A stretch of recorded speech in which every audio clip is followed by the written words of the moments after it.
பக்தியாய் ஆராதனை எத்திசையும் புரிவோம். நித்திய ஸ்துதிக்குரிய பரிசுத்த நற்கருணைக்கு பக்தியாய் ஆராதனை எத்திசையும் புரிவோம். நித்திய ஸ்துதிக்குரிய பரிசுத்த நற்கருணைக்கு பக்தியாய் ஆராதனை எத்திசையும்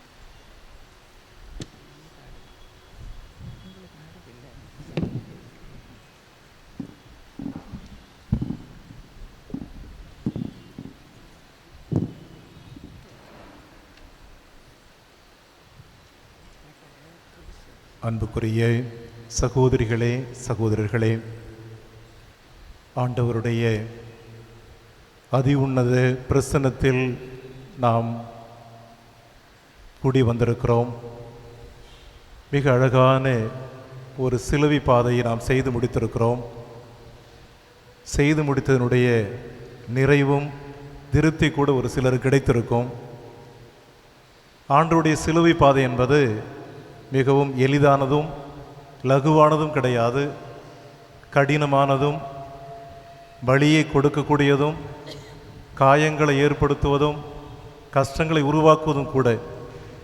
ஆனால் மிக எளிதாக ஒரு 35 நிமிடத்திலே நாம் முடித்து விட்டோம். அதில் ஒரு திருப்தி கூட இருக்கலாம். ஆனால் இங்கு பிரசன்னமாக இருக்கிற ஆண்டவர் உங்களுக்காகவும் எனக்காகவும் கொடிய வேதனையோடும் மிகுந்த அவமானத்தோடும், ஒருவேளை உடலில் ஒட்டு துணி கூட இல்லாமல் அடுத்தவர் காரி துப்புகின்ற விதத்தில் கூட சிலுவை பாதையை செய்தவர், சிலுவை தூக்கி சென்றவர். அவ்வளோ வேதனை, அதெல்லாம் வார்த்தைகளால் சொல்லி முடிக்க முடியாத வேதனை அனுபவித்தவர் தான் நமது ஆண்டவர் இயேசு கிறிஸ்து. இந்த வேதனை, இந்த அவமானம், இந்த காயங்கள், இந்த வேதனையான மனிதர்களுடைய அவமானமான தீர்ப்பு எல்லாமே நம் அனைவருக்காகவே கொடுக்கப்பட்டிருக்கிறது. மிக அழகான சிலுவை பாதை. அதில் பங்கேற்று ஆண்டவருடைய பிரசன்னத்தில் நாம் வந்திருக்கின்ற பொழுது ஒரு நிமிடம் நம் ஒவ்வொருடைய குடும்பத்தின் சிலுவைகளை உற்று பார்ப்போம். குருக்களாக இருந்தாலும், அருட் சகோதரிகளாக இருந்தாலும், குடும்ப தலைவிகளாக இருந்தாலும், பல்வேறு பணிகளை மேற்கொண்டவர்களாக இருந்தாலும், எல்லாருடைய வாழ்க்கையிலுமே சிலுவைகள் நிச்சயமாக இருக்கிறது, நிரந்தரமாக கூட இருக்கிறது.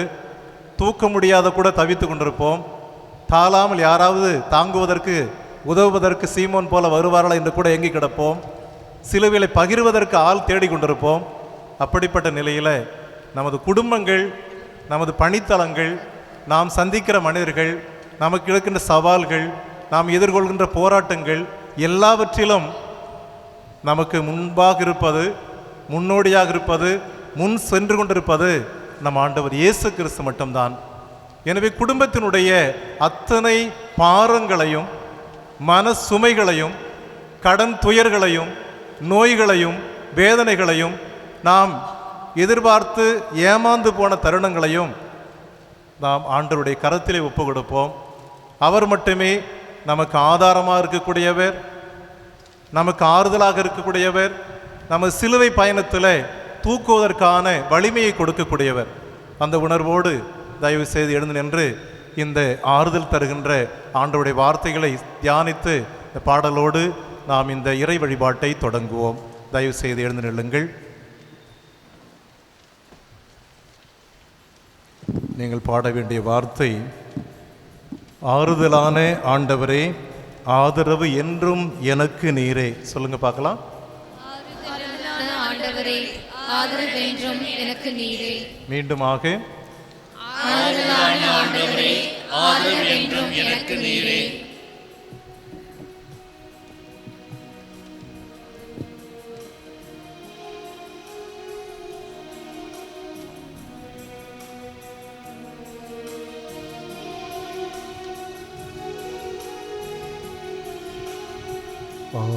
ஆறுதலான ஆண்டவரே ஆதரவென்றும் எனக்கு நீரே. ஆறுதலான ஆண்டவரே ஆதரவென்றும் எனக்கு நீரே. மிக எளிதான வழிகள். ஆறுதலான ஆண்டவரே ஆதரவு என்றும் எனக்கு நீரே. மீண்டுமாக பாடுவோம். ஆறுதலான ஆண்டவரே ஆதரவென்றும் எனக்கு நீரே. மீண்டுமாக, ஆறுதலான ஆண்டவரே ஆதரவென்றும் எனக்கு நீரே.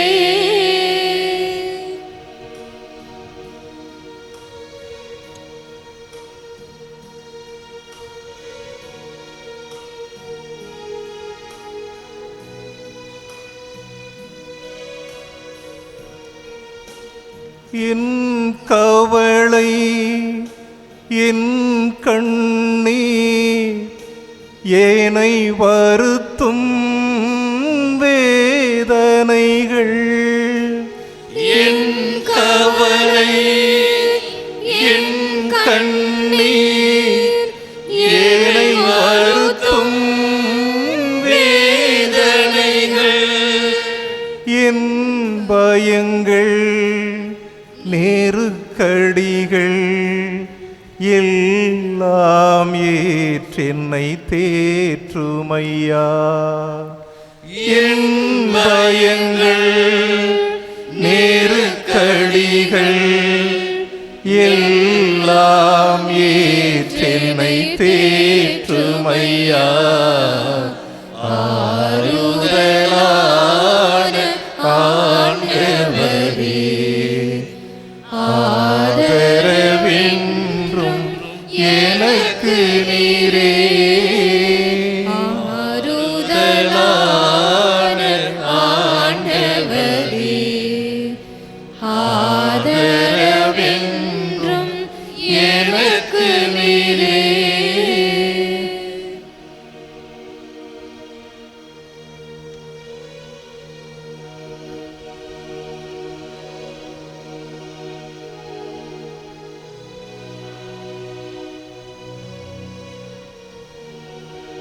என் இழப்பு என் பிரிவு ஏனை வாட்டும் சோதனைகள்.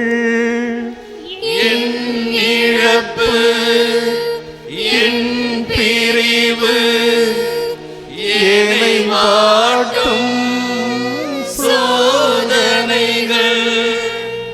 என் பாவங்கள் மனப்பாரங்கள் எல்லாம் சுமந்தேனை தாங்குமையா. என் பாவங்கள் மனப்பாரங்கள் எல்லாம் சுமந்தேனை தாங்குமையா. ஆறுதலான ஆண்டவரே ஆதரவென்றும் எனக்கு நீரே. ஆறுதலான ஆண்டவரே ஆதரவென்றும் எனக்கு நீரே.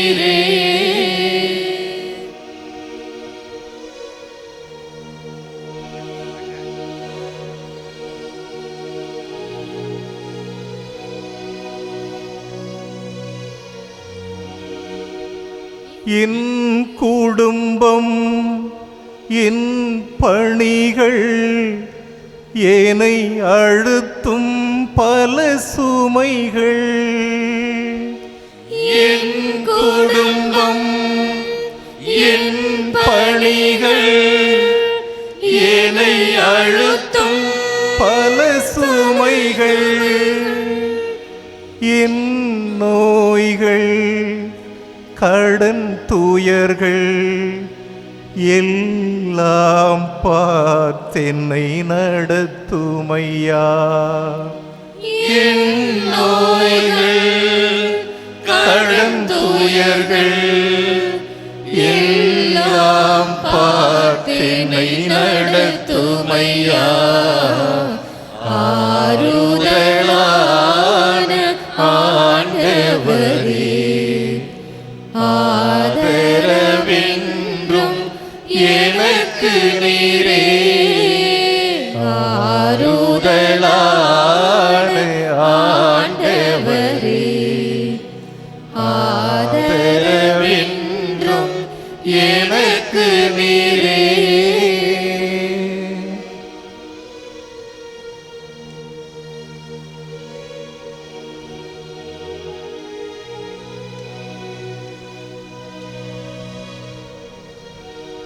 என் ஏக்கம், என் நோக்கம், ஏனை தாக்கும் பழித்துரைகள்.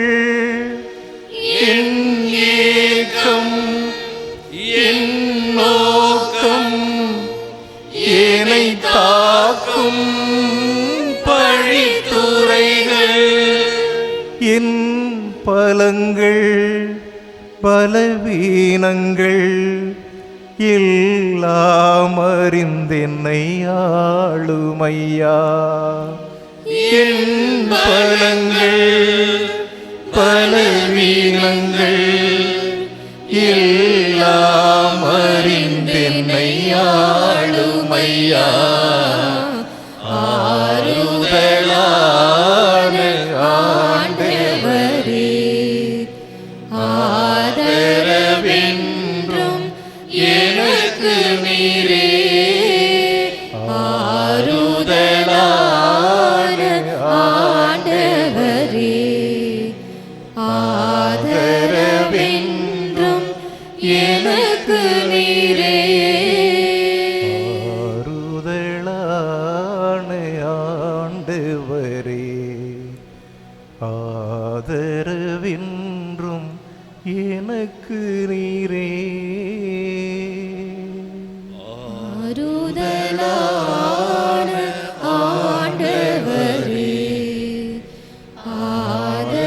ஆதரவென்றும் எனக்கு நீரே. மூவர் இறைவனை நாம் ஆராதிப்போம். தந்தையை உம்மை ஆராதிக்கிறோம், தந்தையை உம்மை ஆராதிக்கின்றோம். இயேசுவை உம்மை ஆராதிக்கிறோம், இயேசுவை உம்மை ஆராதிக்கின்றோம். ஆவியானவரை உம்மை ஆராதிக்கிறோம், ஆவியானவரை உம்மை ஆராதிக்கின்றோம். தந்தையை உம்மை போற்றுகிறோம், தந்தையை உம்மை போற்றுகிறோம். இயேசுவை உம்மை போற்றுகிறோம், இயேசுவை உம்மை போற்றுகிறோம். ஆவியானவரை உம்மை போற்றுகிறோம், ஆவியானவரை உம்மை போற்றுகிறோம். தந்தையை உம்மை புகழ்கிறோம், தந்தையை உம்மை புகழ்கிறோம். இயேசுவை உம்மை புகழ்கிறோம், இயேசுவை உம்மை புகழ்கின்றோம். ஆவியானவரை உம்மை புகழ்கிறோம், ஆவியானவரை உம்மை புகழ்கின்றோம்.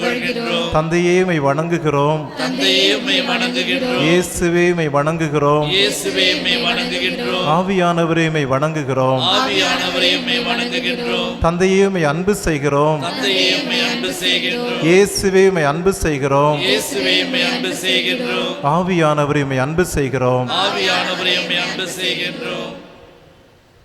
அன்புக்குரியவர்களே, மூவர் இறைவனை வாயார ஆராதித்திருக்கிறோம், புகழ்ந்திருக்கிறோம், போற்றிருக்கிறோம், அவருக்கு நமது அன்பை செலுத்தியிருக்கிறோம். இந்த நேரத்திலும் கூட அவர் கொடுக்கின்ற அழகான இறை வார்த்தைக்கு நாம் செய்வமெடுப்போம். மத்தேயு நற்செய்தி 6ஆம் அதிகாரம் இறை வசனங்கள் 14-15. மற்ற மனிதர் செய்யும் குற்றங்களை நீங்கள் மன்னிப்பீர்களானால் உங்கள் விண்ணகத் தந்தையும் உங்களை மன்னிப்பார். மற்ற மனிதரை நீங்கள் மன்னிக்காவிடில் உங்கள் தந்தையும் உங்கள் குற்றங்களை மன்னிக்க மாட்டார். ஆண்டவர் வழங்கும் அருள் வாக்கு. கிறிஸ்துவே உமக்கு புகழ். தயவு செய்து அமருங்கள். இனியவர்களே, இந்த யூபிலி ஆண்டில் மிக அழகான ஒரு தருணத்தில் நாம் ஆண்டவருடைய திருச்சன்னிதானத்திலே கூண்டி வந்து மகிழ்ச்சியோடு அவரது ஆற்றலையும் வல்லமையும் சக்தியையும் வலிமையும் அவருடைய கருணையும் இரக்கத்தையும் பெற்று கொண்டிருக்கிறோம். ஜூபிலி ஆண்டினுடைய இரக்கத்தின் ஆண்டினுடைய அருளின் ஆண்டினுடைய மிக அழகான தவக்காலம். இந்த நேரத்தில் கடவுள் கொடுக்கிற அழகான செய்தி, மன்னியுங்கள் நீங்கள் மன்னிப்பு பெறுவீர்கள் என்பது. மன்னியுங்கள் மன்னிப்பு பெறுவீர்கள். சொல்லுங்க பார்க்கலாம். இவ்வளோ பேர் சொன்னா இவ்வளோ சத்தம் கேட்கும். எல்லாம் சேர்ந்து சொல்லுங்க. அந்த ஒரு விஷயத்தை இந்த 40 நாட்கள் நீங்களும் நானும் செய்துட்டா நம்ம எல்லாருமே புனிதர்களாக மாறிடுவோம். Price the Lord. ஒரே விஷயம்தான், அன்ஃபர்கிவ்னஸ்ன்னு சொல்லுவாங்க, மன்னிக்காத ஒரு நிலை. இந்த மன்னிக்காத நிலையில் என்னென்ன விஷயங்கள்லாம் தடைகள், தடங்கல்கள், வேதனைகள், சோதனைகள், நெருக்கடிகள், இடர்பாடுகள் எல்லாத்தையும் நம்ம சந்திச்சுட்டு இருக்கிறோம். அதை எடுத்து போடுவதற்காகத்தான் ஆண்டவர் அழகான ஒரு நேரத்தை நமக்கு கொடுத்திருக்கிறார். இந்த விவிலிய பகுதிகளை நாம் சிந்திப்பதற்கு முன்பாக ஒரே ஒரு நிகழ்வை நான் சொல்லி உங்களை இறை இயேசுனுடைய பிரசன்னத்திற்கு கொண்டு வர நான் முயற்சி எடுக்கிறேன். நான் ஒரு சின்ன சாமியாராக இருக்கும் பொழுது ரெட்டியார் பாளையத்தில் தான் இளைய தந்தை. அப்போ துடிதுடிப்பாக இருக்கிற வேலை செய்கிற நேரம். அப்பொழுது அருட்தந்தை வல்தாரிஸ் என்பவர் இவர் 2 நாள் தியானம் நடத்த வந்தார். வல்தாரிஸ் சாமியார் உங்களுக்கு தெரியும், ஊஞ்சல் மாதா உங்களுக்கு கேள்விப்பட்டிருப்பீங்க. மெட்ராஸ் போகிற வழியில் இந்த தேன்பாக்கத்தில் ஊஞ்சல் மாதா இருக்கு இல்லையா, அதை நிறுவனவர் அருட்தந்தை வல்தாரிஸ் தான்.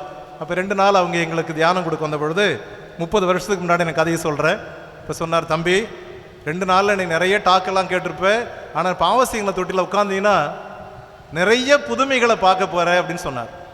எனக்கு ரொம்ப ஆசை, சின்ன சாமியார் இல்லையா, நிறைய புதுமைகள் பாவசிங்களை தொட்டியில் உட்காரும் போது கிடைக்குன்னு சொன்னார். இங்கே நடக்கிற புதுமையோடு அங்கே போய் உட்காருன்னு சொன்னார். அப்போ நான் ஏறக்குறைய 2 அல்லது 3 மணி நேரம் இருக்கும் தொடர்ந்து பாவசிங்களை கேட்ட பொழுது முதன்முறையாக நிறைய அதிசயங்களையும் அற்புதங்களையும் ஆச்சரியமான காரியங்களையும் கடவுளுடைய குணமளிப்பையும் கடவுள் தந்த விடுதலையும் பெரிய பெரிய மீன்பாடு விழுந்ததையும் அதை நான் பார்த்தேன். Price the Lord. அதிலிருந்து இன்று வரைக்கும் கடவுள் கொடுத்த மிக உயரிய ஒரு அருட்சாதனம் ஒப்புரவு அருட்சாதனம் அல்லது பாவ சங்கீர்த்தனம். அந்த பாவ சங்கீர்த்தனம் வேற எந்த சமயத்திலும் கிடைக்காத மிகப்பெரிய வரம், மிகப்பெரிய கொடை, மிகப்பெரிய ஆசீர்வாதம் கத்தோலிக்க திருச்சபைக்கு. அதை யாரால் நம்புறீங்களோ, நம்பி வாழறீங்களோ அவர்களுக்கு எல்லா விடுதலை உண்டு, நிறைவான வாழ்வு உண்டு, மகிழ்ச்சியான சூழல் உண்டு. தடங்கள் வரலாம், தடைகள் வரலாம், வேதனைகள் வரலாம், நெருக்கடிகள் வரலாம், பல்வேறு போராட்டங்கள் இருக்கலாம். ஆனால் பாவ சங்கீர்த்தனை நீங்கள் நம்பினீங்கன்னா போதும், நம்பி பாவ சங்கீர்த்தனை செய்தீங்கன்னா போதும், எல்லா விடுதலையும் உங்களுக்கு கிடைக்கும். கிடைக்குமா கிடைக்காதா? நான் நம்புகிறேன், நீங்களை நம்பணும்னு ஆசைப்படுறேன். 2019 ஒரு வேளை டெலிகாஸ்ட் பண்ணியிருப்பாங்க முன்னாடி லூர்து டிவியில், திரும்பியாக சொல்ல ஆசைப்படுறேன். 2019 ஒரு சகோதரி, அவங்க பேர் ஆரோக்கியமாரி, ஒரு 70 வயசு இருக்கும் அவங்களுக்கு.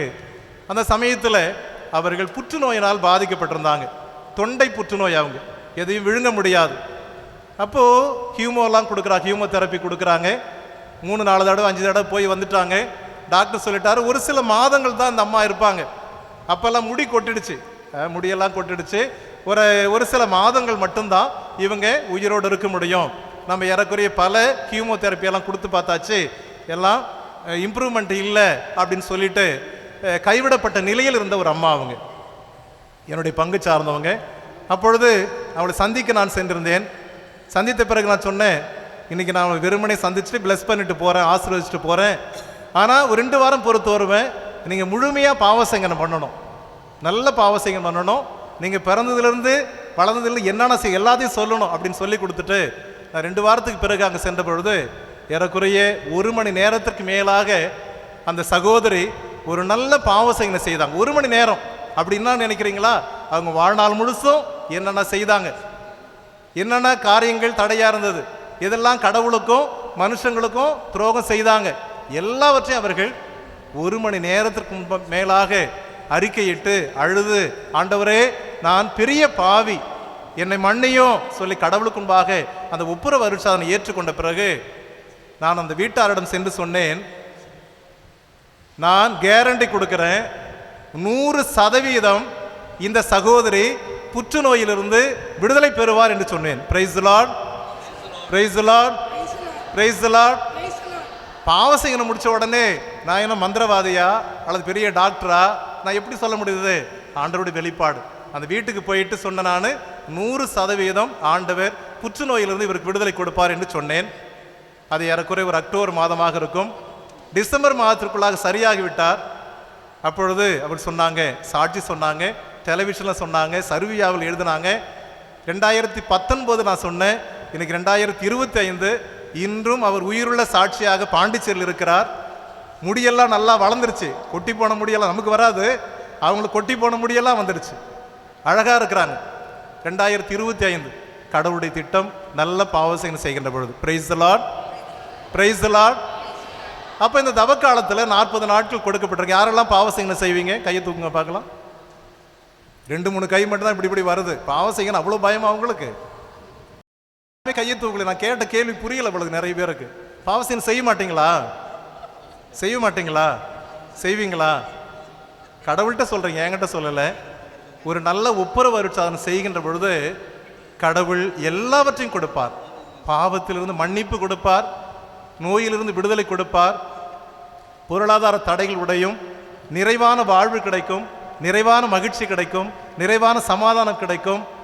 எது இல்லைனாலும் பரவாயில்ல, கடவுள் நம்மை தூக்கி சுமந்து கொண்டிருப்பதை நாம் அனுபவிக்க முடியும். Price the Lord, praise the Lord. புரியுதா நான் சொல்றது? என விவிலியத்திலிருந்து ஒரு சில பகுதிகள் கடவுள் கொடுக்கிற வார்த்தைகளை நாம் சிந்திப்போம். அதற்கு பிறகு கடவுளிடம் மன்னிப்பு கேட்டு நிச்சயமாக இந்த தவக்காலம் முழுவதுமே நாம் கடவுளோடும் சக மனிதர்களோடும் ஒப்புரவாவதற்கு முன் வருவோம். அருமையான விவிலிய பகுதியில் லூக்கா நற்செய்தி 6ஆம் அதிகாரம் 37 ஆண்டவர் சொல்லிக் கொடுக்குற வார்த்தையை நாம் வாசிக்க கேட்போம். லூக்கா நற்செய்தி 6ஆம் அதிகாரம் 37. யாராவது மைக்கில் வாசிங்க. பிறர் குற்றவாளிகள் என தீர்ப்பளிக்காதீர்கள், அப்பொழுதுதான் நீங்களும் தீர்ப்புக்குள்ளாக மாட்டீர்கள். மற்றவர்களை கண்டனம் செய்யாதீர்கள், அப்பொழுதுதான் நீங்களும் கண்டனத்துக்கு ஆளாக மாட்டீர்கள். மன்னியுங்கள், மன்னிப்பு பெறுவீர்கள். Price the Lord. பிறர் குற்றவாளிகள் என தீர்ப்பளிக்காதீர்கள், அப்போதுதான் நீங்களும் தீர்ப்புக்குள்ளாக மாட்டீர்கள். தீர்ப்பு கொடுத்தா தீர்ப்பு கிடைக்கும். பிறரை கண்டனம் செய்யாதீர்கள், நீங்கள் கண்டனத்துக்கு உள்ளாக மாட்டீர்கள். நீங்கள் யாராவது கண்டனம் பண்ணீங்கன்னா உங்களுக்கும் கண்டனை கிடைக்கும் சொல்கிற கடவுள். 3ஆவதாக அவர் சொல்வது, மன்னியுங்கள், மன்னிப்பு பெறுவீர்கள். நீங்கள் நம்ம கொடுத்துட்டே இருக்கோம் நிறைய விஷயங்கள். நிறைய பேர் நல்லதை கொடுத்துட்டே இருப்போம். நல்லது கொடுக்க கொடுக்க நல்லது வந்துட்டே இருக்கும் இல்லையா? கெட்டதை கொடுக்க கொடுக்க நாம் நினைக்கிறோம் அது திரும்பி வராதுன்னு நினைக்கிறோம். எங்கேயாவது ஒரு இடத்துல மூட்டை கட்டி இருக்கும், ஒரு நாள் பொத்துன்னு அவிழ்த்துன்னு விழும். விழுமா விழாதா? எவ்வளவு கெடுதல் செய்கிறோமோ, எவ்வளவு தீர்ப்பளிக்கிறோமோ, எவ்வளவு கண்டனம் செய்கிறோமோ, எவ்வளவு கேவலப்படுத்துகிறோமோ, எவ்வளவு அடுத்தவர்களை பற்றிய தவறான தீர்ப்புகளை கொடுக்கிறோமோ, தவறான கண்டனத்தை எழுப்புகிறோமோ, அப்பொழுதெல்லாம் அது நமக்கும் கிடைக்கும். கடவுள் சொல்கிற வார்த்தை, மன்னியுங்கள், மன்னிப்பு பெறுவீர்கள். இதுக்கு தொடர்ந்து வாசித்தீங்கன்னா நீங்கள் எந்த அளவை வச்சிருக்கிறீங்களோ, மெஷர்மெண்ட் எது இருக்குதோ அதே உங்களுக்கு கொடுக்கப்படும் கடவுள் சொல்வார். நீ என்னத்தான் தராசு கொலை வச்சிருந்தாலும், மெஷர்மெண்ட் வச்சிருந்தாலும், என்ன அளவையால் அழுப்பீர்களோ அதே கொடுக்கப்பட்டு முடிச்சிருவார் அவர். அதனால மன்னியுங்கள், மன்னிப்பு பெறுவீர்கள். இந்த நாட்கள் இரக்கத்தின் நாட்கள், ஒப்புரவின் நாட்கள், ஆண்டவருடைய பரிவையும் இரக்கத்தையும் பெறுகிற நாட்கள். மன்னிப்போம், மன்னிப்பு பெறுவோம். மத்தேயு நற்செய்தி 6ஆம் அதிகாரம் 14 15 வரைக்கும் படிங்கம்மா. மற்ற மனிதர் செய்யும் குற்றங்களை நீங்கள் மன்னிப்பீர்களானால் உங்கள் விண்ணக தந்தையும் உங்களை மன்னிப்பார். மற்ற மனிதரை நீங்கள் மன்னிக்காவிடில் உங்கள் தந்தையும் உங்கள் குற்றங்களை மன்னிக்க மாட்டார். இதுதான் நான் தொடக்கத்தில் வாசித்தேன். மற்ற மனிதர் செய்யும் குற்றங்களை நீங்கள் மன்னிப்பீர்களானால் உங்கள் விண்ணக தந்தையும் உங்களை மன்னிப்பார். அதுதான் தினந்தோறும் நம்ம சொல்கிறோம். விண்ணுலகில் இருக்கிற தந்தையேன்னு ஜெபம் செய்கின்ற பொழுது என்ன சொல்கிறோம்? பிறர் குற்றங்களை நாங்கள் மன்னிப்பது போல சொல்கிறோமா சொல்லலையா? அப்போ சாமி கிட்ட கேட்டுகிட்டே இருக்கிறோம், அப்பா எங்கள் குற்றங்களை மன்னியும், எங்கள் குற்றங்களை மன்னியும், குற்றங்களை மன்னியும். அவர் மன்னிக்கிறாரா? அவர் அளவிட முடியாத விதத்தில் மன்னிக்கிறார், நிபந்தனை இல்லாமல் மன்னிக்கிறார். கணக்கிட முடியாத தப்பு செய்துட்டு வந்தாலும் நான் மன்னிக்கிறேன் அப்படின்னு சொல்கிறது தான் நம்முடைய அப்பாவுடைய வேலை. ஆனால் நாம் கொடுத்த வாக்குறுதி நிறைவேற்றமா? நாங்கள் மன்னிக்கிறோம், நீங்கள் மன்னிங்கன்னு கேட்குறோம், ஒவ்வொரு நாளும் ஜெபம் செய்கிறோம். ஆனால் நாம் மன்னிக்க தவறுகின்ற பொழுது விண்ணக தந்தையும் மன்னிக்க மாட்டார்னு சொல்லி மத்தேயு சொல்லி கொடுக்குறார். முதல்ல மன்னியுங்கள் மன்னிப்பு பெறுவீர்கள்னு பார்த்தோம். ரெண்டாவது மத்தேயு நற்செய்தியில் விண்ணக தந்தை மன்னிக்கணும்னா நீங்களும் மன்னிக்கணும் அப்படின்ற செய்தியை நான் பார்க்குறோம். மூன்றாவதாக திருத்தூதர் பவுல் கொடுக்கிற அழகான செய்தியை பார்ப்போம். எபேசியருக்கு எழுதிய கடிதம் 4ஆம் அதிகாரம் 32வது வசனம். ஒருவருக்கொருவர் நன்மை செய்து பரிவு காட்டுங்கள். ஒருவருக்கொருவர் நன்மை செய்து பரிவு காட்டுங்கள். கடவுள் உங்களை கிறிஸ்து வழியாக மன்னித்தது போல நீங்களும் ஒருவரை ஒருவர் மன்னியுங்கள். கடவுள் உங்களை கிறிஸ்து வழியாக மன்னித்தது போல நீங்களும் ஒருவரை ஒருவர் மன்னியுங்கள். இப்போ முதல்ல மன்னியுங்கள்னு சொன்னேன், ரெண்டாவது விண்ணக தந்தை மன்னிக்கிறேன்னா நீங்க மன்னிக்கணும்னு சொன்னேன். இப்போ பவுல் சொல்லி கொடுக்கிறாரு மிக அழகா, கிறிஸ்து நம்மை மன்னித்தது போல நீங்களும் அடுத்தவங்களை மன்னிங்கன்னு சொல்லி புதிய கிறிஸ்துவ சொல்லி கொடுக்குறாரு. கிறிஸ்து எப்படி மன்னிச்சாரு? எவ்வளோ வேதனை கொடுத்தோம், எவ்வளோ அவமானப்படுத்தணும், எவ்வளவு காட்டி கொடுத்தோம், எவ்வளோ துரோகம் செய்தோம். ஆனால் கிறிஸ்து என்ன சொன்னார்?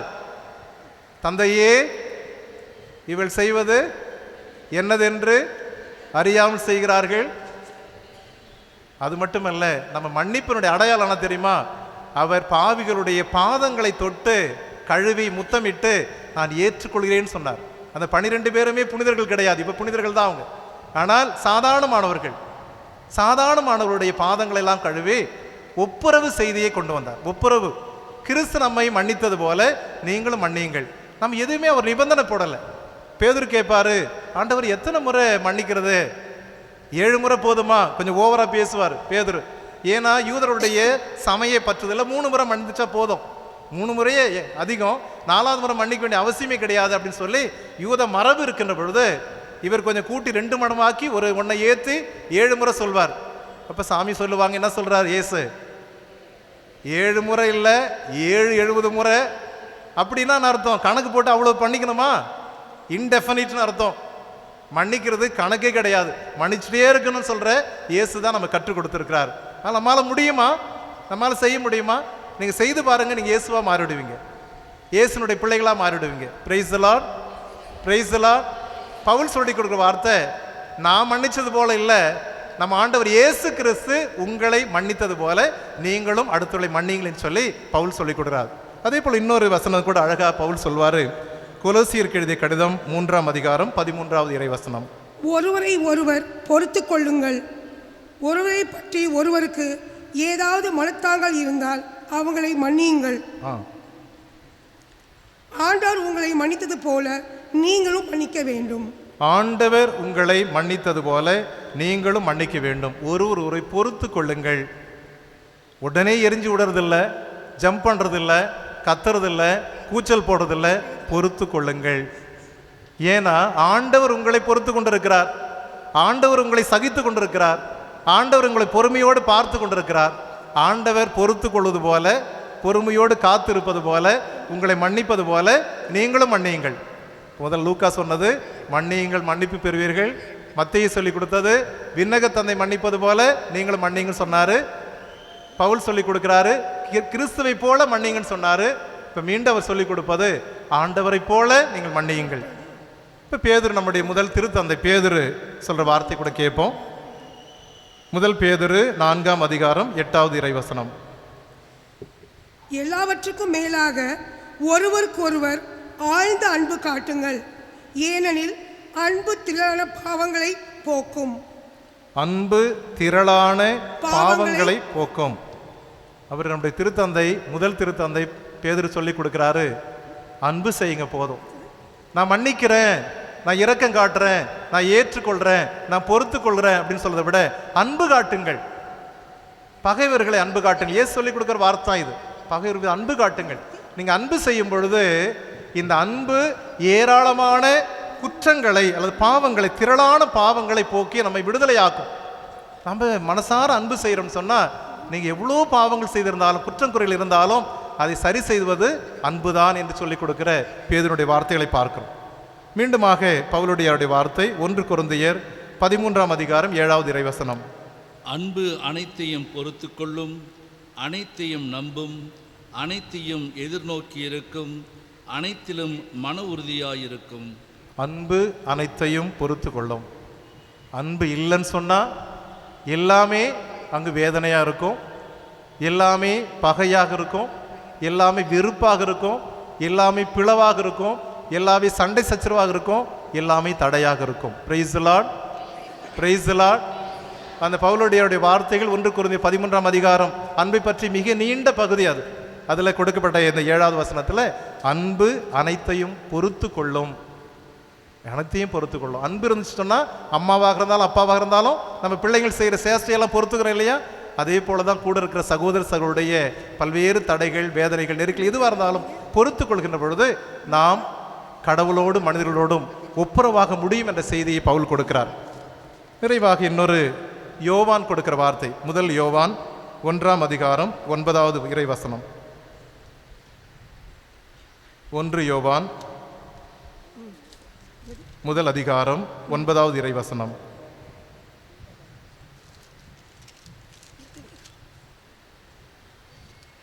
நம் பாவங்களை நாம் ஒப்புக்கொள்வோம் என்றால் கடவுள் நம் பாவங்களை மன்னித்து குற்றம் அனைத்திலிருந்து நம்மை தூய்மைப்படுத்துவார்.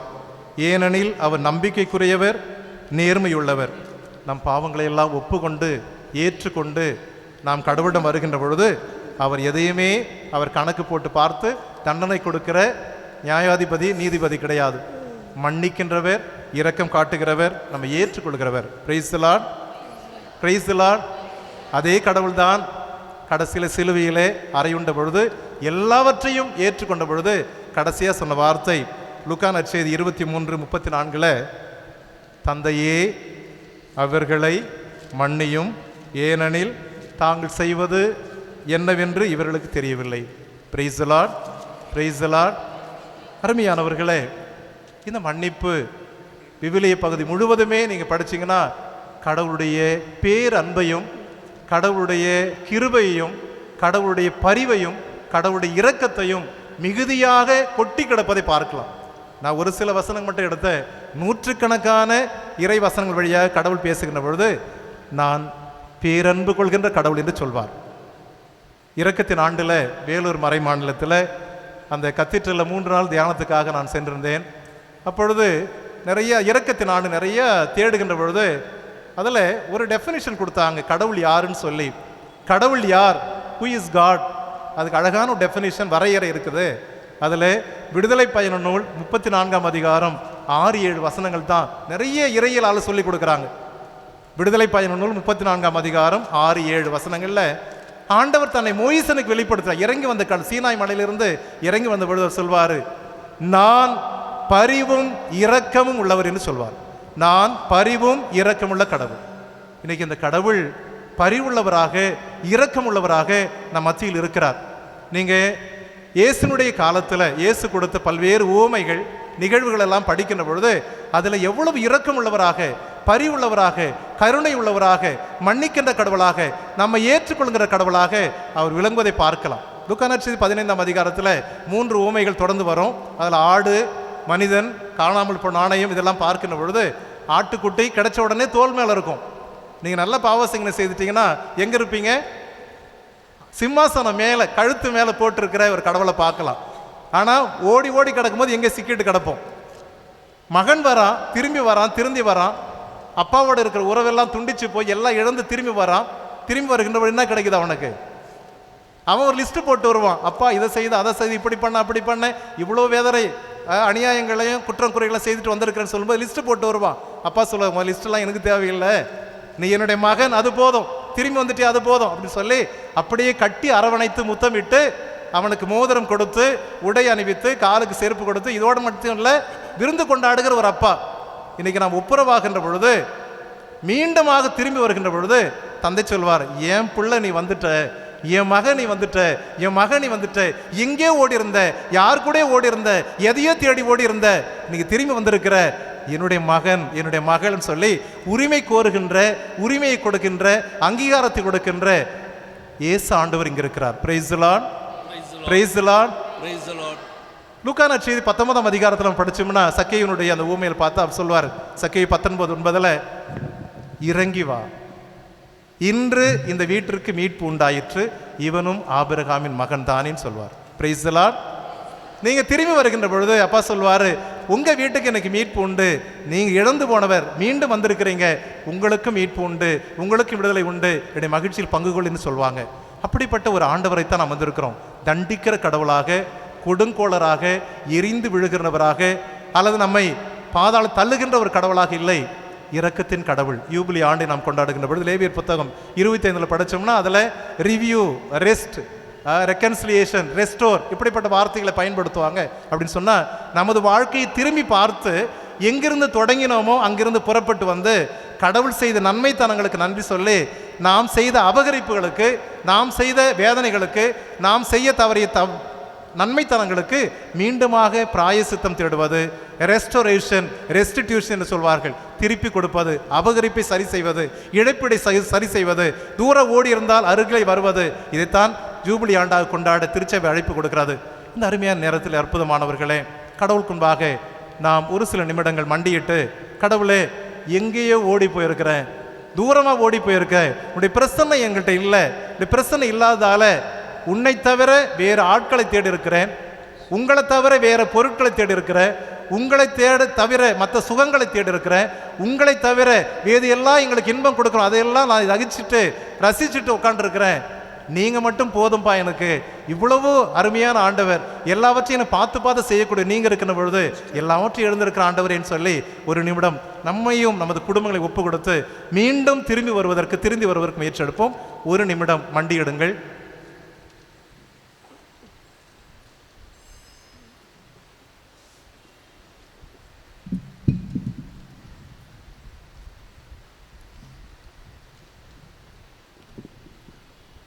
பாவம் என்பது கடவுளுடைய பிரசன்னத்தை விட்டு விலகுவதுதான். அங்கு ஆதாமும் ஏவாளும் ஏதோம் தோட்டத்திலிருந்து கடவுளுடைய பிரசன்னத்தை விலகி இருக்கின்ற பொழுது பாவம் செய்தார்கள். தொடக்க நூல் 11 அதிகாரங்கள் நாம் படிக்கின்ற பொழுது தொடர் பாவங்கள் அங்கே இருக்கும். அது காயின் ஆபேலாக இருக்கலாம், அல்லது அந்த பாபேல் கோபுரமாக இருக்கலாம், அங்கே ஏற்பட்ட வெள்ளப்பெருக்காக இருக்கலாம். தொடக்கம் 6ஆம் வகுப்பு படைச்சு ஏன் படைச்சினே தெரியலன்னு சொல்வார். அப்படிப்பட்ட வேதனைகள், நெருக்கடிகள்லாம் தொடக்க நூல் 11 அதிகாரங்கள் நாம் படிக்கலாம். கடவுள் மீண்டுமாக உடன்படிக்கை செய்து கொண்டு உறவை ஏற்படுத்தி கொண்டு நீங்கள் என்னுடையவர்கள், எனக்கு சொந்தமான என்று சொல்கிற கடவுளை நான் சந்திக்கிறோம். எனவே இந்த நேரத்தில் எதை நான் தருவேன் இறைவா என்ற பாடலை பாடி, கடவுளை நான் துரோகம் செய்திருக்கிறேன், பாவம் செய்திருக்கிறேன், உன்னை விட்டு விலகி இருக்கிறேன், என்னை மகனாக மகளாக ஏற்றுக்கொண்டு உம்முடைய அருகாமையில் நான் வாழ்வதற்கு, உம்முடைய அன்பில் நிலைத்திருப்பதற்கு, உம்முடைய பிரசன்னத்தில் நான் என்னுடைய பணிகளை மேற்கொள்வதற்கு எனக்கு உதவி செய்யும் என்று சொல்லி இந்த மனத்துயர் பாடலை பாடுவோம்.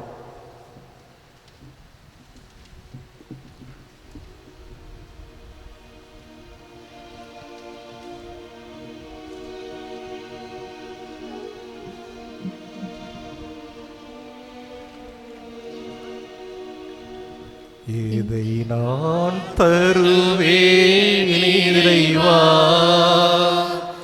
உன் இதயத்தின் அன்பிற்கீடாக, இதை நான் தருவேன் இறைவா. எல்லோரும் சேர்ந்து இதை நான் தருவேன் இறைவா, இதயத்தின் அன்பிற்கீடாக, இதை நான் தருவேன் இறைவா. கூரை நான் செய்தேன் இறைவா, பாவக்குழியில் விழுந்தேன் இறைவா,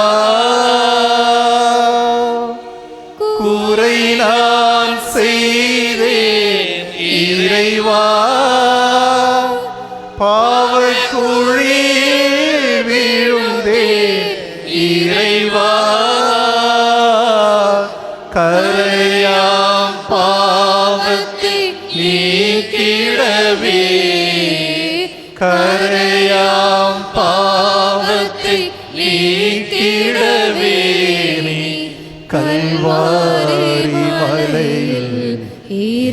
தந்தாயோ. இதை நான் தருவேன் இறைவா, உன் இதயத்தின் அன்பிற்கீடாக. இதை நான் தருவேன் இறைவா. பாவம் என்றொரு விஷத்தால் நான் பாதகம் செய்தேன் இறைவா. பாவம் என்றொரு விஷத்தால் நான் பாதகம் செய்தேன் இறைவா. தேவனே உம் திருப்பாடுகளால், தேவனே உம் திருப்பாடுகளால் என்னை தேற்றிடவே நீர் இறந்தாயோ. இதை நான் தருவேன் இறைவா, உன் இதயத்தின் அன்பிற்கீடாக. இதை நான் தருவேன் இறைவா. இதை நான் தருவேன் இறைவா, இதை நான் தருவேன் இறைவா. அப்பா, அந்த நேரத்திற்காக நன்றி செலுத்துகிறோம். எங்களை அன்பு பிள்ளைகளாக உமது அன்பு மகனுடைய அன்பான பிரசன்னத்தில் ஒன்று கூட்டியதற்காக நன்றி செலுத்துகிறோம். நீர் பரிவுமிக்க கடவுள், இரக்கமுள்ள கடவுள், தாராளமாக மன்னிக்கின்ற கடவுள். எந்த நிலையில் நாங்கள் இருந்தாலும் எங்களை அன்போடு ஏற்றுக்கொள்கின்ற கடவுள். உமது சாயலையும் உமது பாவனையும் இழந்தவர்களாக நாங்கள் தூர ஓடி இருக்கிறோம். உம்மை விட்டு விலகி இருக்கிறோம். உமது பிரசன்னத்தை மறந்திருக்கிறோம். நீ எல்லாமாக இருந்து எங்களை வழிநடத்துவதை கூட மறந்து நாங்கள் ஓடி போயிருக்கிறோம். ஆட்களிலும் பொருட்களிலும் சூழல்களிலும் இருக்கைகளிலும் இடங்களிலும் நாங்கள் எங்களை இருத்தி கொண்டு உம்மை விட்டு தூரமாக நாங்கள் ஓடி இருக்கிறோம்ப்பா. இந்த நேரத்திலே மன்னிப்பு கேட்கிறோம். நீர் மட்டும்தான் நிரந்தரமாக இருக்கக்கூடியவர். நீர் மட்டும்தான் எங்களுடைய வாழ்வாக இருக்கக்கூடியவர். நீர் மட்டும்தான் எங்களுடைய வாழ்வில் நிரந்தரமாக நிறைவை கொடுக்கக்கூடியவர். நீர் மட்டும்தான் எங்களுடைய வாழ்க்கையில் நிறைய அமைதியை கொடுக்கக்கூடியவர். நாங்கள் திரும்பி வருகிறோம். நாங்கள் திரும்பி வருகிறோம். உமது அன்பான மகனாக மகளாக ஊதாரி மகன் திரும்பியது போல ஓடி வந்திருக்கிறோம். எங்களை ஏற்றுக்கொள்ளும், எங்களை அரவணைத்து கொள்ளும், எங்களை முத்தமிடும், எங்களுக்குரியதை கொடுத்து அங்கீகரித்து உமக்குரிய மந்தைக்குள் எங்களை ஏற்றுக்கொள்ளும். இதோ இந்த 40 நாட்கள் ஜூபிலி ஆண்டிலே எங்களுக்கு கொடுக்கப்பட்டிருக்கின்ற பொழுது நாங்கள் மன்னிக்கின்றவர்களாக, இறைத்தந்தையின் மன்னிப்பை பெற்றவர்களாக நாங்கள் வாழ்கின்ற பொழுது சக மனிதர்களை மன்னித்து நாங்கள் சமநிலை உருவாக்குவதற்கும், சம உரிமையை உருவாக்குவதற்கும், சமத்துவத்தை உருவாக்குவதற்கும், சமநீதியை உருவாக்குவதற்கும், சக மனிதர்களை மதித்து ஏற்றுக்கொள்வதற்கும், சமமான அன்பை எங்களுக்கு உதவி செய்தருளும். நீர்தாம் இந்த நேரத்தில் எங்களோடு தங்கி எங்களை அரவணைத்து ஆசீர்வதித்து மன்னித்து ஏற்றுக்கொண்டு உம்முடைய மகனாக மகளாக உயர்த்தியதற்காக நன்றி செலுத்துகிறோம். எங்களையும் எங்களுடைய மறைமாநிலத்தையும் மறைமாநில பேராயரையும் அவருடைய பணியில் உறுதுணையாக இருக்கின்ற அருட்தந்தையர்களையும் அருட்சகோதரிகளையும் துறவிகளையும் எம்முடைய அருமையான மக்களையும் நிறைவாக ஆசீர்வதித்து நாங்கள் ஜூபிலி ஆண்டிலே உமக்குகந்த மக்களாக உருமாறுவதற்கு உதவி செய்தருளும். இவைகளெல்லாம் இயேசுவின் ஜீவனுள்ள பெயரில் கேட்கிறோம் நல்ல தந்தையே, ஆமென். மாண்புயர்க்கிதம் பாடி இறைவனுடைய ஆசிரை பெற்றுக்கொள்வோம்.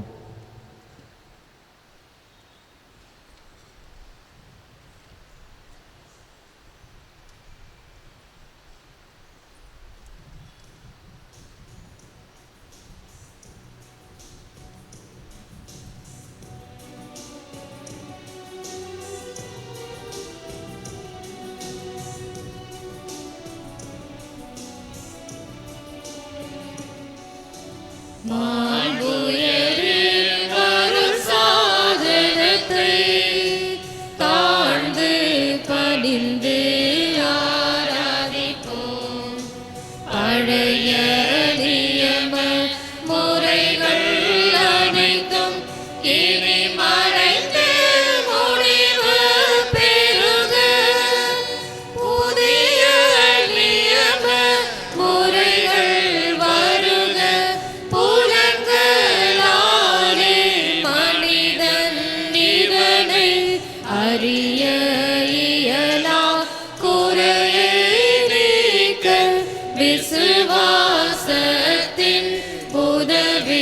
பெருக. பிதாவர்க்கும் சுதனவர்க்கும் புகழ்ச்சியோடு வெற்றியார்க்கும் மீட்பின் பெருமை மகிமையோடு வலிமை வாழ்த்து யாவுமாக இருவரிடமாய் வருகின்றவராம் தூய ஆவியானவர்க்கும் அளவில்லாத சம புகழ்ச்சி என்றுமே உண்டாகுக.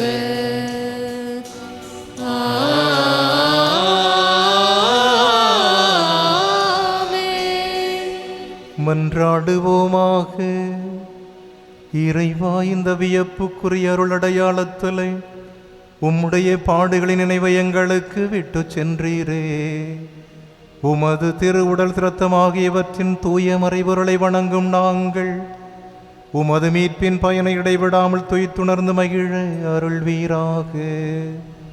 உம்மோடு தூய ஆவியாரின் ஒன்றைப்பில் இறைவனா என்றென்றும் வாழ்ந்து ஆட்சி செய்கின்ற அவர் வழியாக உம்மை மன்றாடுகிறோம்.